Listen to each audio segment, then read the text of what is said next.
Discover the incredible moment a single dad uncovered an unexpected friendship for a paralyzed guy. Joe had no idea a late shift at the hardware store would change his life. A single dad tucked into the monotonous rhythm of daily existence, he buried himself in work after losing his wife. The weight of his grief mingled with duty, creating a cocktail of exhaustion. Every cash register beep felt like a reminder of how far he'd strayed from happiness. Joe believed he was helping 16-year-old Emily cope by keeping her grounded in routine, but in truth, they both drifted farther from normal. That night, while restocking shelves and battling weariness, the door swung open. In rolled Greg, a paralyzed mechanic. His confident banter cut through the stillness of the store like a hot knife. They started discussing tools, a simple exchange, until Joe felt something shift. Greg's anecdotes about power tools evolved into deeper conversations about ambition, loss, and the struggles they faced as parents.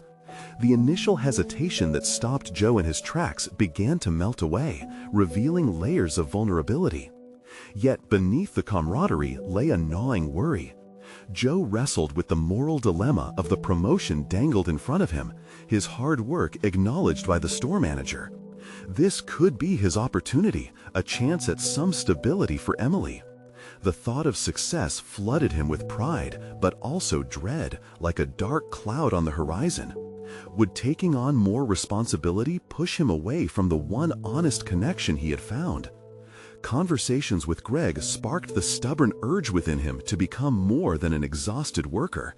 The reality of managing both a new role and his daughter's grief sent chills down his spine.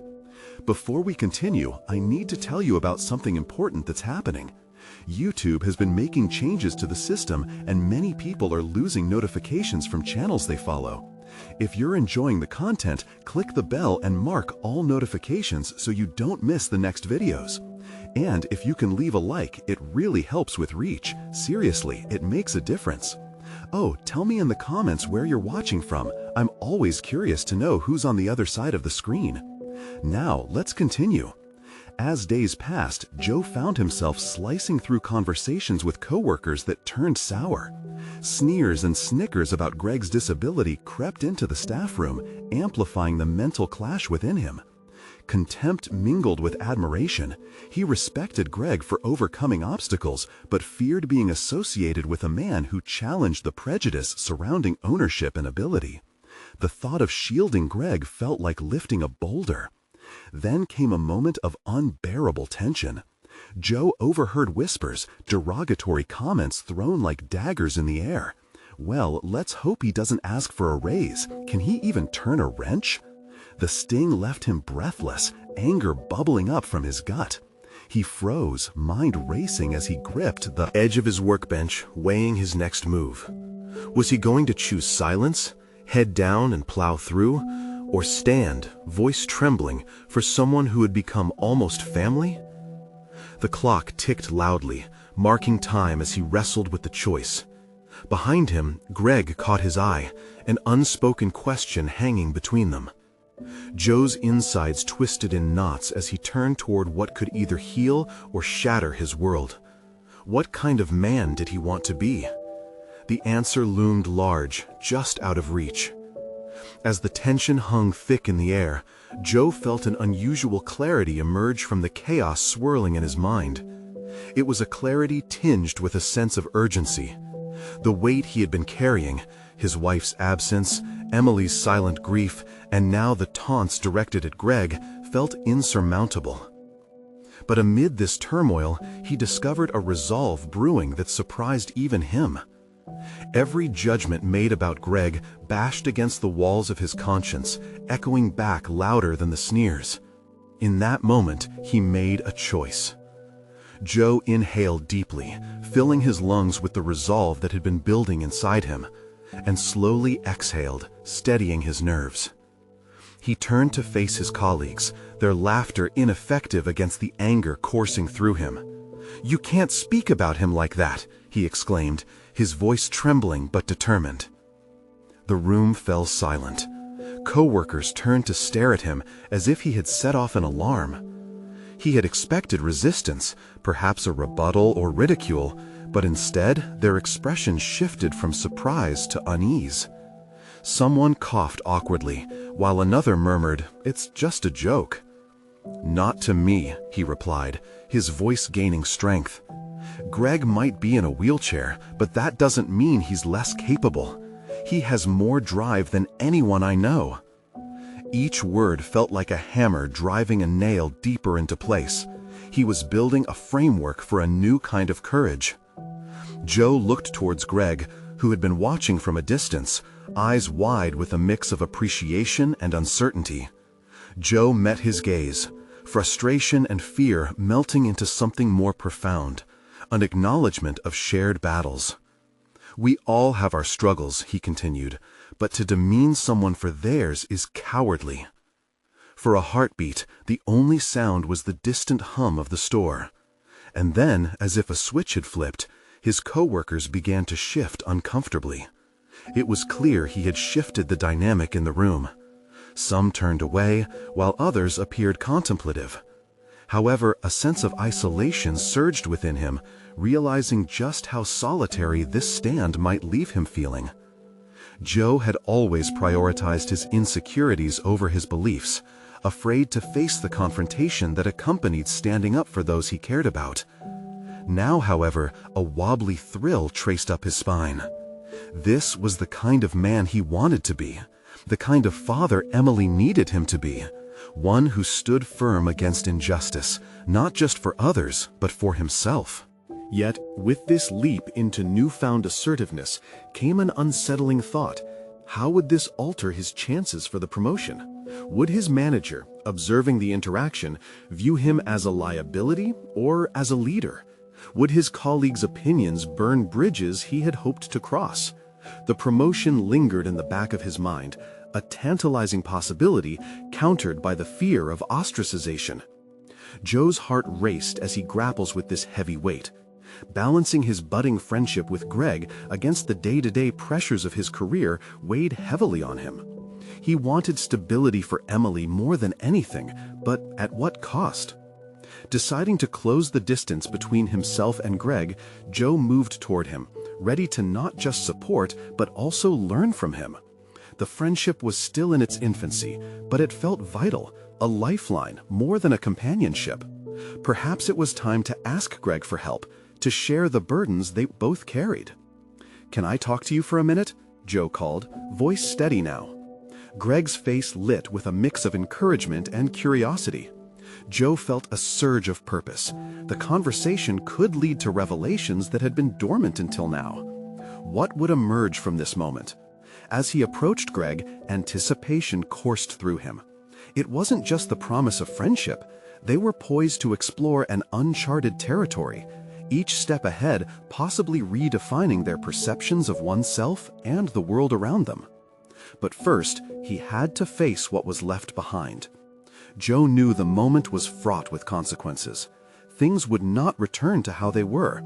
The path ahead was filled with potential, but also conflict. Was he truly ready for what lay ahead? Joe took a moment to steady himself before reaching Greg. He could still feel the weight of his colleagues' stares, some judgmental, others intrigued. As he approached, he noticed the subtle shift in Greg's demeanor, the way his shoulders relaxed slightly and his lips curled into a tentative smile. It was as if Joe's words had opened a door, granting them both entry into a space where judgments could be left behind. "Thanks for what you said back there," Greg ventured, his voice low, tinged with gratitude. "It's rare to see someone stand up like that, especially in a place that thrives on jokes at my expense." The gravity of Greg's words struck Joe. It was a testament to the isolation that accompanied disability. "I'm sorry for what they've said. No one should have to hear that," Joe replied, driven by a mixture of empathy and frustration. "I've learned to deal with it," Greg said, his tone shifting to something more reflective. "But having someone stand up for me, that's a first." Joe sensed a depth in their conversation that he hadn't anticipated. This wasn't just about standing up against bullying. It was about creating a connection, a poignant sense of solidarity in a landscape filled with discrimination and resentment.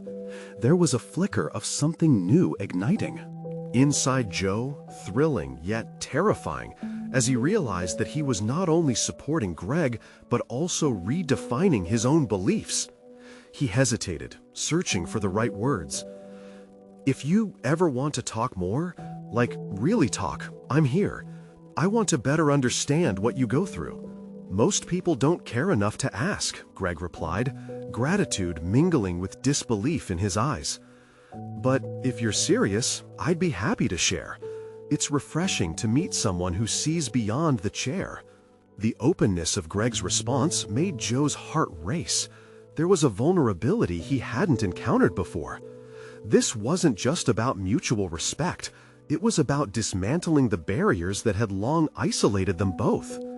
Joe felt drawn to dive deeper into Greg's experiences, to understand how to navigate the complexities of life, including his own disappointments and fears. As they spoke, Joe became aware of a personal transformation unfolding within him. Each question he posed wasn't just about Greg, they were also mirrors reflecting his own struggles. "How do you deal with your day-to-day challenges?" he asked, leaning in. Greg considered the question, his brow furrowing slightly. "Honestly, I try to focus on what I can accomplish rather than what I can't. Some days are harder than others, but finding that perspective helps keep me grounded." Joe absorbed this insight. He had been so focused on the looming promotion and the opinions of his colleagues that he had overlooked his own capacity for growth and resilience. "It sounds like there's a lot of strength in that mindset," he said quietly, recognizing the parallels to his own life. A comfortable silence stretched between them, filled with unspoken understanding. It was a fragile moment, not just a connection forged out of shared struggle, but a call to action for Joe's own path forward. He could no longer remain trapped in the shadows of his insecurities. He had to embrace fortitude. "Maybe I need to start applying that," he said, almost to himself, feeling a shift in his perspective. "I've held back for too long. If I can't stand firm for myself, how can I be the father Emily needs?" "It's never too late to start," Greg encouraged, his eyes steady and sincere. "Every day is a new chance to step up." Sentiments whirled in Joe's mind, 40-somethings, neglected fears, and newfound inspiration intertwining. The notion of pursuing his promotion now felt less like an external goal and more like an extension of this empowered self, one that dared to not only confront challenges but also embrace personal and professional development. The conversation wound down, but its impact lingered in the air, electrifying and uncertain. Joe's thoughts raced as he prepared to leave for the day. He felt buoyed, yet apprehensive. He finally had a notion of his evolving identity, but a lingering question haunted him. Could he really harness this newfound strength and assert his worth in the office, especially now that he had aligned himself with someone like Greg? "Let's catch up again soon," Joe finally suggested, his heart pounding with a mix of excitement and anxiety. "Absolutely, I'm looking forward to it," Greg replied, a genuine smile spreading across his face. As Joe walked away from Greg, confidence and uncertainty danced within him. He had crossed a threshold while uncovering a profound connection, but shadows of doubt lingered. Transformation wasn't just an instant awakening, it demanded maintenance and a willingness to confront the fears that plagued him. Determined to channel this energy, he set his sights on the promotion. Yet, faced with whispers of disapproval, could he maintain this new connection without jeopardizing his career? The battle ahead felt inevitable, and Joe understood one truth. Standing tall often demanded confronting the demons lurking just out of sight. Would he have the courage to face them head-on? The following morning, the air in the office buzzed with an all-too-familiar tension. Joe sat at his desk, staring at the blinking cursor on his computer screen, a stark reminder of the work he had to tackle. Yet his mind was elsewhere. It danced between his conversation with Greg and the blistering comments he'd overheard just a day prior. He couldn't resist the urge to glance at Greg's empty desk, wondering if he had arrived. Each time he checked the clock, he felt an anxious tick in his chest. The promotion was looming closer, and with it came the fear of judgment from colleagues who might still harbor their biases. Lifting his chin slightly, he resolved to focus on the one thing he could control: his response to the culture around him. He had a choice: let the negativity pull him back, or rise above it and embody the strength he had discovered in Greg. As he tackled his workload, the sound of laughter echoed through the office. Joe's stomach knotted as he recognized the voices of some opponents. They joked loudly about an employee's mistakes, seemingly unaware of the collateral damage their humor could inflict. He realized that indulging in their laughter was tantamount to endorsing the toxicity of the environment. In that moment, the strength he'd tasted in his exchange with Greg surged through him, sparking a flicker of defiance. "Hey, if you guys are going to mock someone, how about not making it a regular thing?" Joe called over his shoulder, half hoping he could get through without confrontation. The laughter tapered immediately, replaced by startled silence and shifting glances. He expected resistance, perhaps even resentment, yet he held his ground. "It's one thing to joke, but it's another to tear someone down. How about we keep it professional?" "Lighten up, Joe," one of the employees shot back, incredulous. "You're not in the schoolyard anymore. It's just harmless fun." "Harmless for whom?" Joe pressed, feeling a flush of heat on his face as the fear caught up with him. His heart raced, unsure if he had overstepped. Sometimes it's good to think about what others are feeling. Not everything is funny, just because you don't see the ramifications. Would he falter now just because doubt crept into his mind? He needed to strengthen his resolve, not just for himself, but for Greg. The thought of what Greg faced daily fueled his determination, pushing back against the humor that masked harshness. He could feel shrinking backs and denied acceptance amongst his peers. The anger simmered beneath the laughter, a smirk that only concealed their true colors. "Whatever, man," the original speaker mumbled, retreating back into the safety of their collective dismissal. Resentment still simmered in the air, and Joe was all too aware of repercussions that might linger in hushed tones behind his back. But he was done hiding, both for himself and on behalf of Greg. As he returned to his tasks, a quiet power settled in his chest. Reflecting on Greg's ability to channel daily adversities into a newfound perspective, Joe considered the weight of the fight he had just engaged in. This was just the beginning. Later that afternoon, he found the courage to reach out to Greg, inviting him to join for lunch. He hoped Greg had arrived by then, knowing how vital this renewed friendship would be for both of them. Each step felt purposeful, like navigating an uncharted path that could lead to greater depths of understanding. When Greg agreed, Joe felt the tranquility of companionship wash over him. As they shared a table away from the clamor and attitudes, their conversations danced beyond the constraints of the office, weaving through personal lives and dreams. Yet beneath the surface, the tension remained palpable. The whispers, those glances from colleagues, and the risk of humiliation still loomed. Joe now grappled with another layer to his journey, confronting the notion of solidarity and how to maintain it while advocating for not only himself, but for someone like Greg. Did the alliances he sought to build warrant risking the stability he had known? With eyes wide open, Joe realized that true development hinged on embracing uncertainty. With every word exchanged during their lunch, a flicker ignited within him. That courage would be as vital as friendship moving forward. As they said goodbye for the day, Joe felt a deep-seated determination settle. The day had shown him the projected landscapes of both promise and fear.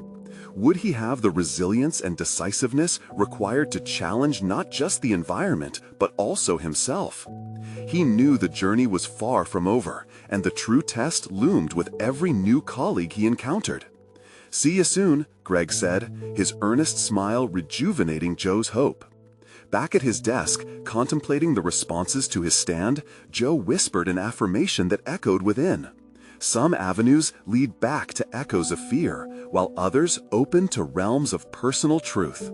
The next day would pose its own challenges, and he braced for them with resolve. What awaited him once he took that next avowed stand? Would he still have the strength to endure when faced with the shadows of his own doubts? Joe awoke the next morning, the sunlight filtering through the blinds, casting stripes of light across his room.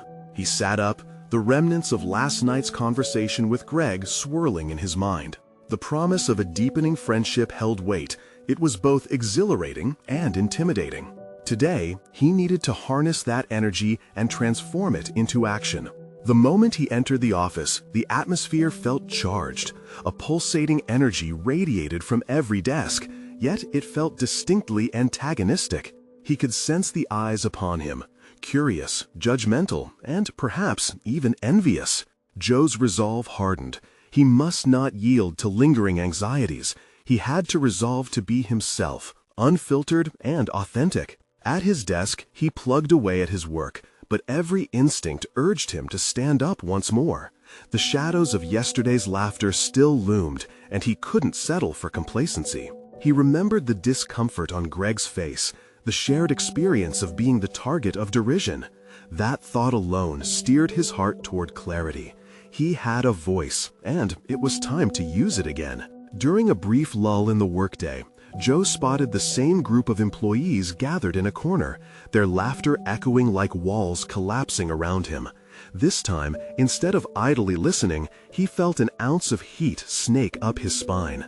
He approached them, heart racing but every step grounded in purpose. "Hey, can I talk to you guys for a second?" The incredulity in their expressions spoke volumes, but Joe pressed on, feeling a sense of urgency. "I just want to say that it's not funny when someone's the butt of the joke. We're all here trying to do our best, right?" "Lighten up, Joe. Stop acting like a hall monitor," came the quick retort. Joe felt that rush of familiar heat in his cheeks, but he was unwilling to back down. "This isn't about being a hall monitor, it's about being decent," he clarified, struggling for composure. "When you mock someone, you actually diminish the morale of the team. We need each other to succeed. Why not uplift instead?" Resentment simmered, but he noted a subtle shift in the collective mood. They exchanged glances, some filled with hostility, others mulling over his words. This moment wasn't about their acceptance, it was about asserting his values, his willingness to walk a path that contradicted the toxic norm.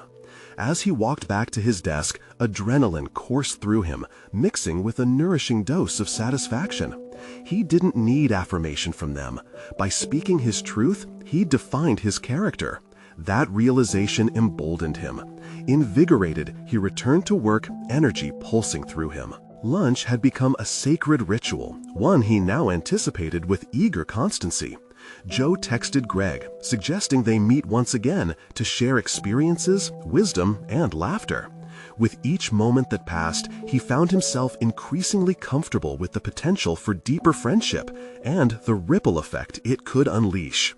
Over lunch, they delved deeper into discussions about their dreams and aspirations, the struggles they faced at work, and the toxic culture they hoped to combat together. "It's like we're navigating a maze, ever searching for a way out," Joe mused, unaware that he was already propelling himself forward into a clearer path. Greg met his gaze, his eyes reflecting a rare blend of determination and vulnerability. "It could be worse, right? At least we've got each other," he countered, offering a thin smile, as they both understood the gravity of mutual support. As the day wore on, Joe became aware of something shifting within the office. Colleagues were looking at him differently, as if questioning their earlier judgments. Instead of fading into the background, he was emerging as a potential ally for others suffering under the weight of ridicule. Would he be ready to expand this newfound strength to others who needed it? Did he have the wherewithal to seek allies where he'd once anticipated conflict? The possibility of fostering a different kind of environment tugged at him, igniting a quiet fire within. The ultimatum loomed. Would he protect his personal growth while confronting a pervasive culture? The tension brewed as he sensed the tides of change, a visceral turning point edging closer with every application of courage. And then the unmistakable sound of laughter cut through his contemplation. This time, the laughter dripped with a different tone, confrontational and pointed. Eyes darted in anticipation. What awaited Joe as he stood at this crossroads so boldly, so defiantly? Would he step onto precarious ground once again? The weight of the unknown pressed heavily on him, ready to twist the narrative in ways he'd never expected. The laughter continued, a chilling echo that filled the office with a palpable tension. Joe's stomach twisted as he searched for the source, his curiosity piqued but laced with apprehension. He could feel the collective breath of his colleagues as if they anticipated a spectacle. Taking a deep breath, he steeled himself for confrontation. This was not just about him anymore. It was about Greg, about those who remained silent, about the dismissive laughter that echoed through the halls. Joe rounded the corner, recognizing the group from earlier. Their animated faces twisted into expressions that were decidedly unkind. "Is that really necessary?" Joe's voice broke through the crackle of laughter, louder than his internal doubts. The laughter ceased abruptly, replaced by a heavy silence. Everyone seemed momentarily startled, caught between the gravity of his interruption and the habitual need to mock. "Look who's come to lecture us again," one of them sneered, eyes narrowing. Joe felt a surge of old insecurities, but he fought through it. "It's not about lecturing. I'm just asking you, what's funny about putting someone down? Isn't your sense of humor supposed to elevate, not diminish?" A small flicker of awareness sparked in a few faces, but the leader of the group just shrugged, trying to diffuse the tension with sarcasm. "Well, what would you know about humor?" You weren't even invited to the joke. Oh, I'm sure I'd get the punchline if you had the guts to tell it to my face. Joe shot back, surprising himself with his own conviction. There was a thrill to standing his ground, even amid the wariness swirling in his gut. At that moment, team leader Michelle walked by, catching the tail end of their exchange. Without missing a beat, she chimed in. "Why don't you stop wasting your breath on your nonsense? We all know humor is subjective, Joe. Just let them be." A familiar frustration began boiling within him, one he thought he'd left behind. This was the same dismissive tone that lulled the office into complacency. No more. And we all know that mocking someone isn't subjective, it's cruel. His heart raced, the weight of his convictions anchoring him firmly to the floor. A silence lingered, and he saw a few heads nod thoughtfully. Even Greg had appeared at his shoulder, offering silent support. Could encouragement from just one ally amplify his voice? As the undeniable tension crackled around him, the group's earlier bravado shifted, uncertainty creeping into their demeanor. One of them, someone Joe barely recognized, finally spoke up. "It's just a joke, man. We didn't mean any harm." Joe seized that moment, the door slightly ajar. "Then let's make a choice today. We can laugh together, but not at someone's expense. When we do that, we're all better for it." For a moment, the kaleidoscope of emotions swirled in the air, fear, skepticism, and a tentative hope. The room seemed to hold its breath, as if awaiting some kind of resolution that might course through their collective social dynamic. "Are you really going to nitpick how we joke around?" the ringleader asked, brow furrowing in indignation. "It's not nitpicking," Joe replied, his voice growing steadier, more resolute. "It's about respect. Why can't we be a space that lifts each other up? You'd be surprised at how far laughter can go." Time hung motionless as eyes shifted, uncertainty battling defensiveness. Joe felt his heart pulse with sudden clarity. This was not just a conversation, it was an opportunity to challenge the status quo with conviction. As the moment lingered, it became clear that the tension was slowly diffusing. Perhaps he was making headway. But before he could delve further into their reluctant transformation, a loud and mocking voice called out from behind. "Look at Joe, trying to be the hero. What a joke!" His stomach dropped again. The unintended ally he sought was now the target, as someone else stepped into the fray. Would he retreat, or would he fortify his stance even further? The weight of this decision bore down heavily on him. Silence enveloped the room, and Joe realized that this challenge was not only about him or Greg, but had developed far beyond the office's mundane narrative. Everything hinged on his next action, and the impact of that single moment could reverberate for days. Come. The question loomed large. Would he confront this new antagonist, or let another chance slip through his fingers? The tension in the air was electric, charged with the possibility of change, or further alienation. Joe's heart raced as he weighed his options. He could feel the heat of embarrassment creeping up his neck, but a surge of adrenaline pushed back against that shame. Retreating into silence had always felt like an option, but today it felt like surrender. He took a deep breath, centering his focus on the invective hurled at him like a spear. "Why don't you try being funny for once?" he shot back, his voice steadier than he felt. The ringleader's taunts diminished, folding under the weight of Joe's rebuttal. "Why don't you all grow up?" he added, daring to make his cause not only about Greg, but about diminishing the overarching cruelty that had infiltrated the office. A few heads turned. He could see skepticism writ large across the faces that had once seemed so amused at his expense. In that moment, Joe felt the profound isolation of loneliness that had shadowed him, but he also recognized the ember of introspection igniting within him. Facing this crowd, he saw the reflection of his own battles, the silent struggles against the tide of a cruel environment. "See, this is the issue," he pressed, willing his voice to resonate with sincerity. "You think it's just a joke, but it cuts deeper than you know. This isn't about me wanting to be the office hero. This is about fostering a place where we can all contribute and feel safe, free from mockery. I can tell you, standing here, it feels awful to be laughed at."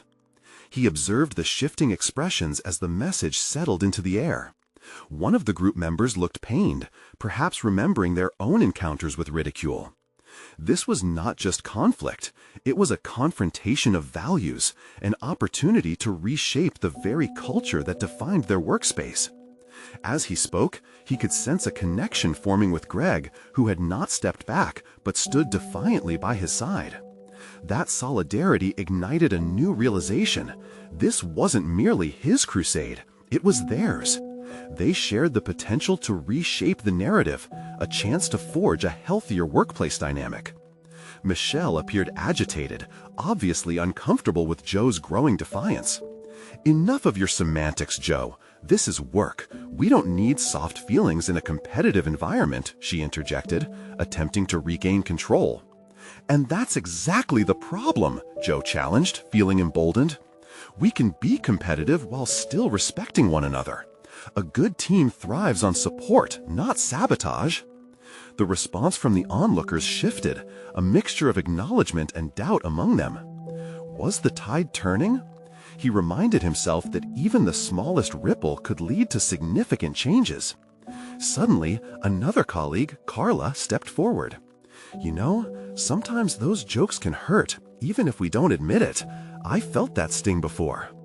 This was not just conflict, it was a confrontation of values, an opportunity to reshape the very culture that defined their workspace. As he spoke, he could sense a connection forming with Greg, who had not stepped back, but stood defiantly by his side. That solidarity ignited a new realization. This wasn't merely his crusade, it was theirs. They shared the potential to reshape the narrative, a chance to forge a healthier workplace dynamic. Michelle appeared agitated, obviously uncomfortable with Joe's growing defiance. "Enough of your semantics, Joe. This is work. We don't need soft feelings in a competitive environment," she interjected, attempting to regain control. "And that's exactly the problem," Joe challenged, feeling emboldened. "We can be competitive while still respecting one another. A good team thrives on support, not sabotage." The response from the onlookers shifted, a mixture of acknowledgement and doubt evident among them. Was the tide turning? He reminded himself that even the smallest ripple could lead to significant changes. Suddenly, another colleague, Carla, stepped forward. "You know, sometimes those jokes can hurt, even if we don't admit it. I've felt that sting before."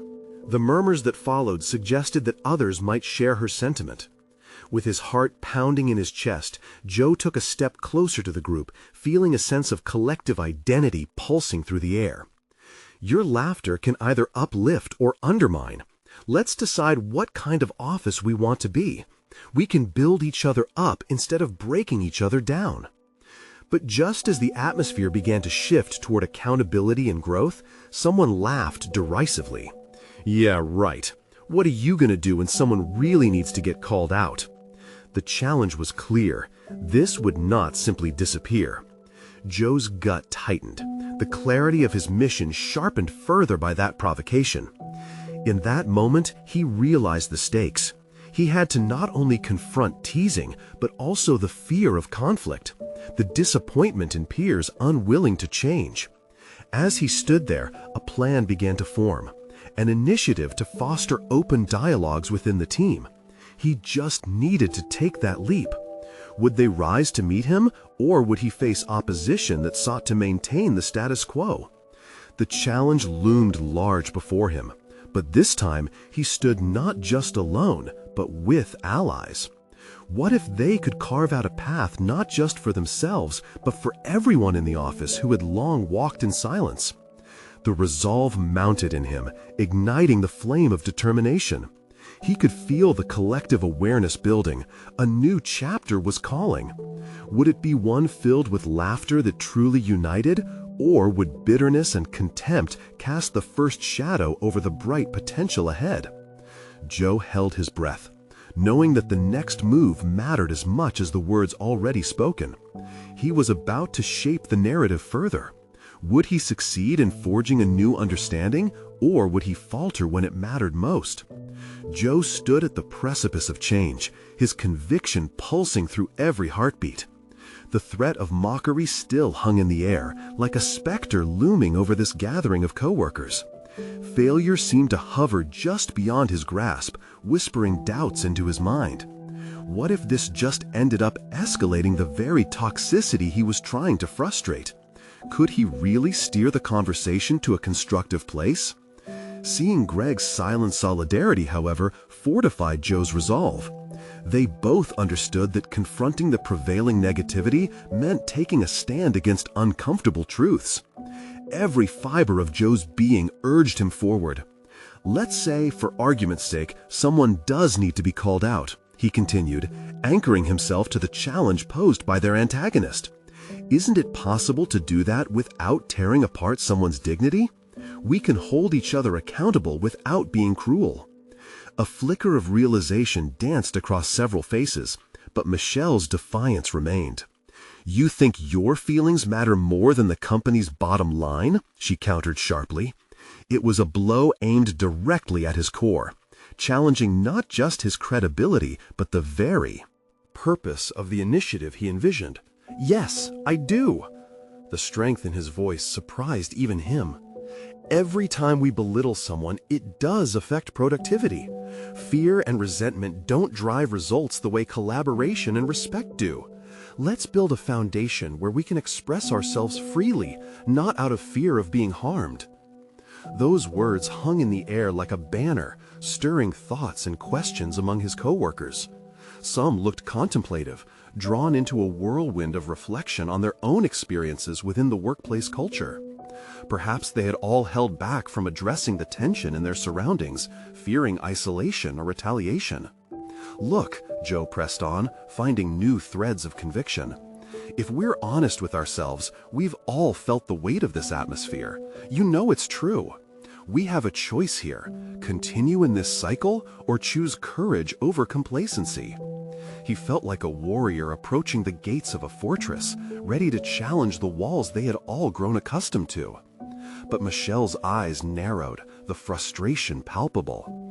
And if that courage leads to chaos, to mediocrity, some of us thrive under pressure, Joe. Compassion is overrated in a business setting. Her words stung, a stark reminder of the uphill battle ahead. But Joe had witnessed firsthand the impact of relentless ridicule. He realized he couldn't back down now. The only way forward was through this confrontation. As he squared his shoulders, he felt a growing sensation in his chest, one that told him this was a moment of truth, and he felt ready to live it. "It isn't about mediocrity," Joe said firmly, meeting her gaze. "It's about creating an environment where everyone feels empowered to contribute without the fear of being targeted. We're in this together." His heart raced, anticipation coursing through his veins. The tension was thick, poised to fracture at any moment. He could see a few colleagues beginning to nod, their earlier skepticism replaced by the glimmer of understanding. Could it be? Were they really beginning to grasp the implications of his words? As the words spilled from his mouth, ideas blossomed uncontrollably in his mind. What if he could organize informal meetings where colleagues could voice their concerns, a safe space for dialogue devoid of judgment? A structure began to take shape in his mind, a workshop, a series of talks, perhaps even teaming up with HR to formalize their mission of promoting empathy in the workplace. The sudden sound of laughter broke his reverie. Simmering contempt directed his way from the edge of the group. Someone had made a crude remark, and Joe's gut twisted painfully. Just as quickly, he could feel the solidarity of those who had joined him.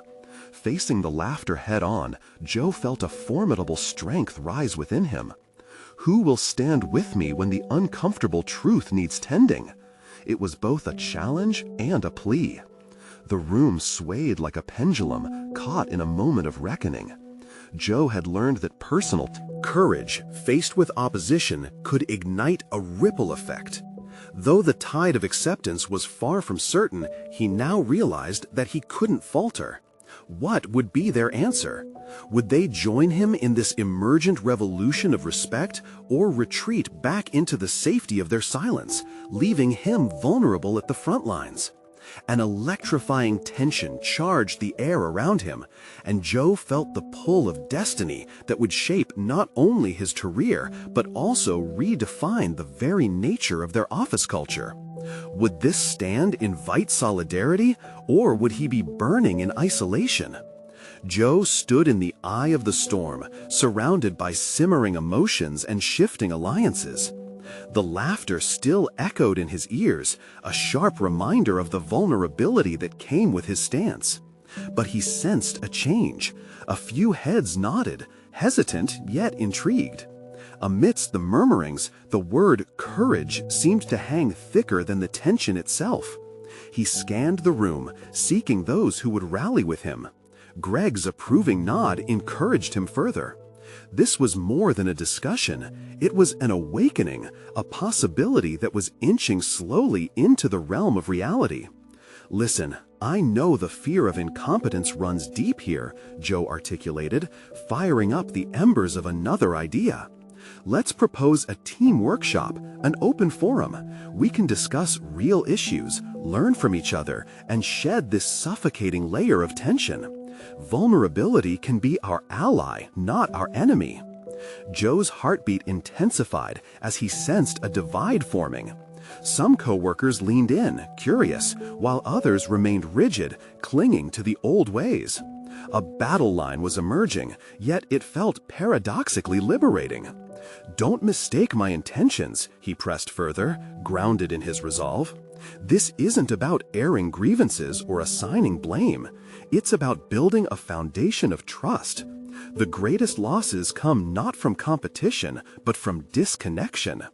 He glanced at Michelle. Her face revealed a subtle shift. perhaps a flicker of contemplation, but he couldn't let hope distract him from his mission. Determined to confront the roots of resistance, he sought out the deeper concerns buried beneath the surface. Who here hasn't felt the weight of fear while sharing an idea? Who's held back their thoughts out of dread? The questions poured out, aimed directly at the heart of the matter. By addressing this culture, we empower ourselves. We harness creativity instead of stifling it. In that moment, Joe realized he was not merely advocating for workplace change. He was confronting parts of himself. Memories surged, a past where he had often shied away from potential conflict to keep the peace. His fingers twitched as he fought the urge to retract. No retreat. He was evolving before their eyes, and this stood as a crucial chapter in his growth. The seconds stretched into an eternity. Just then, Ava, a quieter team member who had previously been relegated to the shadows, raised her hand slightly. What if the attempts to be supportive fail? What if we expose each other's vulnerabilities in the wrong ways? The stakes felt higher, and Joe recognized her unguarded honesty. His heart pounded. That's the risk we take, Ava. But failure isn't the end. It's a part of growth. We can only learn and evolve if we step outside of our comfort zones, together. Striking a balance between honesty and confidence, Joe took a step toward her, hoping to forge a connection. This isn't about being perfect. It's about walking this path together, learning as we move forward. The energy shifted. More individuals were leaning into the conversation, few faces visibly softening, precipitating a pivotal moment of vulnerability. The atmosphere began to dissolve the tension, creating space ripe for solidarity.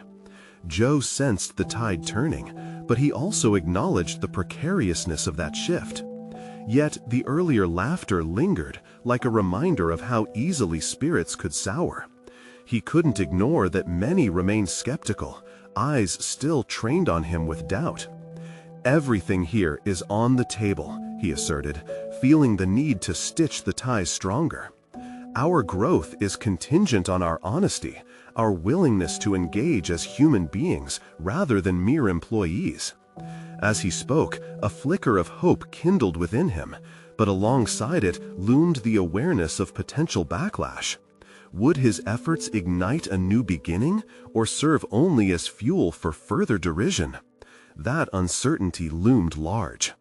He felt the stirrings of determination welling up inside him. Would he be able to navigate the murky waters of doubt and grow from this moment, or would he find himself floundering in isolation? Let's not allow this chance for change to slip through our fingers, he pressed, putting all his energy into cultivating this moment of transformation. We need to lean on each other, accept that we're all flawed, yet inherently valuable. In that delicate moment, Joe could sense the crossroads ahead. One path leading towards supportive camaraderie, the other veering back into familiar, isolating toxicity. Would he successfully rally this team to document their collective journey, or watch his aspirations drown in the undercurrents of their fears? The horizon shimmered with uncertainty. One thing was clear: the urgency to rally or retreat loomed larger than ever. Would his next steps guide them toward acceptance, or would they confront an unexpected fallout from this newfound honesty? In the days that followed, Joe felt an undeniable shift in himself and the camaraderie beginning to break through the surface among his colleagues. The initiative he had proposed, a workshop exploring open dialogue and vulnerabilities, gained momentum. With every discussion, he carved out a new identity for himself as a bold advocate, not just for Greg, but for the entire team. Joe went from a silent observer, shackled by his insecurities, to a confident leader bringing to light the weight of their shared experiences. Participants began to share their stories during the workshops, and instead of teasing jabs, laughter transformed into something comfortable and genuine. Greg joined them, sharing insights on resilience and fortitude that resonated deeply with his coworkers. The promotion that felt like a distant dream began to morph into a tangible reality. Each courageous step Joe took solidified his position not only as a worker, but as a beacon of change within his company. He became someone others looked up to, a foundation upon which they could lean. Co-workers started expressing newfound respect, acknowledging that they had underestimated the value of empathy in fostering collaboration and innovation. Recognition from management soon followed. The store manager commended Joe for his leadership in guiding the team through difficult conversations, spotlighting how his efforts had positively impacted workplace morale and productivity. His hard work was being rewarded, which filled him with an earnest sense of pride. His name was circulated for the promotion path, a validation that he never thought would develop in parallel with his personal growth. Yet, it wasn't just the promotion that signified Joe's transformation. It was the newfound respect he garnered, which reinforced his belief in his capabilities. The whispers of derision transformed into discussions of admiration. His confidence solidified, every interaction unveiling a deeper, more authentic aspect of himself. Each casual smile shared with a coworker, each nod of understanding with Greg became markers of growth, a mosaic of their evolving relationships. One afternoon, just before an important departmental meeting, Joe overheard a colleague venting about the pressures of their existing workload, laced with hesitance around further commitments. He felt a tug at his heart. Instead of keeping quiet, he chose to intervene. "Hey, why don't we tackle that together?" Joe suggested earnestly, his voice calm and sincere. "We can brainstorm ideas as a team for managing our time more effectively and support one another." The look on his colleague's face shifted from skepticism to appreciation. It was a small moment, yet it defined his commitment to embrace connection over competition. That instance was a turning point for Joe, another ripple effect that resonated within the team. He realized that personal growth wasn't just about securing a promotion or recognition. It was about fostering an environment of understanding, helping others deepen their relationships, and dispelling the toxicity that had lingered for too long. The day Joe received the promotion felt surreal. His colleagues crowded around him, cheers of support filling the room, a clear testament to the shared bonds they had built through vulnerability and solidarity. Greg's genuine smile beamed with pride, reflecting the journey they had navigated together. "Looks like I owe you one," Joe remarked to Greg, who simply smiled back. In that moment, Joe understood the layers of his achievement. The real power wasn't just in winning the promotion, but in the connection they had fostered. Months passed as Joe settled into his new role. The workshops turned into an established part of their company culture. He found his stride among the newfound commitments he embraced. Each success encouraged him to strive for even more, for himself and those around him. Ultimately, Joe had transformed from a man governed by fear and grief into one who demonstrated resilience, courage, and empathy. He had constructed a framework of understanding that bolstered the team as a whole, and for the first time in a long time, he felt a profound sense of fulfillment and belonging. He had achieved stability for Emily, a brighter future, and maybe, most importantly, a community that deeply honored the essence of every individual. A dream that once felt far too lofty now stood as a proud foundation he had the courage to build. As he strolled into the office that morning, where the familiar laughter echoed with understanding, he felt an undeniable confidence in who he was now, a true leader embracing both achievement and connection wholeheartedly. This was his moment, and what a long way he had come. Don't wait even one more second. Subscribe immediately to the channel to not miss the next exclusive emotional stories that inspire change. Leave a like now to feed the algorithm. It genuinely makes a difference. Comment below your reactions and theories about Joe's incredible transformation, and share instantly this video with at least 5 friends who need to see this culmination of personal growth. You need to be a part of our journey. Show your support right now.